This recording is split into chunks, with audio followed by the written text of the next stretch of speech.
Bonjour à tous. Aujourd'hui, on va vous présenter un seinen en 3 tomes, Museum Killing in the Rain de Ryosuke Tomoe. Une série d'effroyables meurtres et commis, chacun ayant une mise en scène bien particulière. On retrouve un homme découpé en petits morceaux ainsi qu'une femme dévorée vivante par une meute de chiens.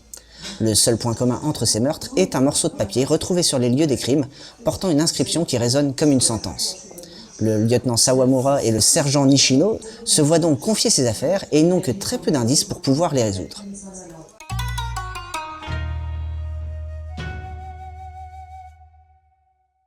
Pour ce qui est du dessin, Ryosuke Tomoe nous gratifie d'un trait simple sur les personnages avec des arrière-plans restant dans la continuité, c'est-à-dire sobres et épurés. Le découpage des cases, quant à lui, est très en adéquation avec la narration et apporte de la tension ainsi que de l'énergie aux différentes scènes. La jaquette donne l'ambiance générale de ce seinen avec notre serial killer au masque de grenouille en restant sombre et oppressante. A noter que les éditions Pika vont éditer ce titre dans la collection Pika Graphique, avec donc un plus grand format et qui comportera 2 tomes.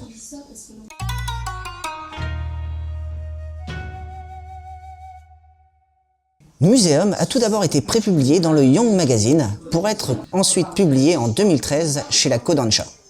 Ryosuke Tomoe est un auteur et dessinateur qui nous offre là sa première série et j'avouerai avoir été absorbé par le scénario. Dans la même lignée que le film Seven, Museum nous offre des meurtres sanglants sur fond de ce qui peut être au premier abord une vengeance. Les meurtres ont d'ailleurs tous un lien avec les actes des victimes, comme par exemple la femme qui se fait dévorer vivante par ses chiens avait quelques semaines plus tôt abandonné les siens. Mais la lecture de ce premier tome vous réservera pas mal de surprises et de rebondissements. Pour accompagner ce manga, je vais pouvoir vous conseiller le film Seven de David Fincher, sorti en 1995, où un inspecteur est confronté à un tueur en série qui a pour thème les 7 péchés capitaux. Ou encore la bande dessinée Bedland, où un ancien tueur en série repenti se voit aider la police dans leurs enquêtes.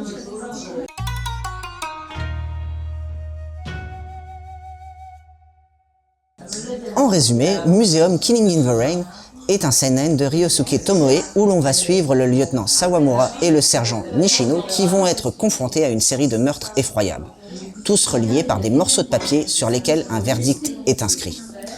Pour ce qui est du dessin, on retrouve un trait simple avec une mise en case qui accentue la tension et le sentiment d'oppression de ce manga. Si vous êtes un adepte des thrillers sanglants dans la lignée de Seven, vous allez être servi avec ce titre.